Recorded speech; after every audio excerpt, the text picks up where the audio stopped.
Labą dieną, esu Margarita Sriubienė, gydytoja, dėstytoja LSMU universitete.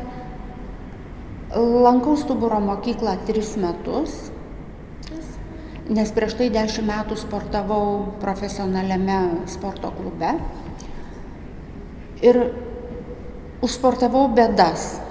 Pradėjo tirpti rankos, kojos, turiu seną problemą nuo mokyklos laikų, tai kreivą stuburą.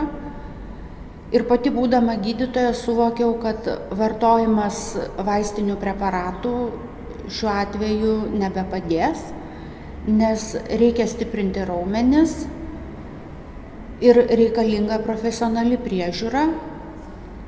Kolegė rekomendavo, sakė, lankau metus laiko, patinka, padeda. Ilgai galvojau, kad tai yra vyresnio amžiaus žmonių sporto mokykla.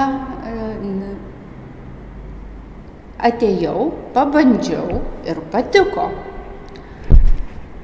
Poveikį pajutau po poros mėnesių, o rezultatą pirmiausia pamatė dukra po 3 savaičių.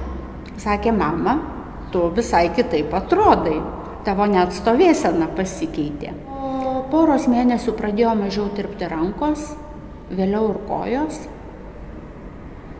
Lankau dabar ir 3 metus, lankysiu ir 4 metus. Tai yra viso gyvenimo užsiėmimas, kitu atveju nustojus lankyti, vėl grįžtos pačios bėdos.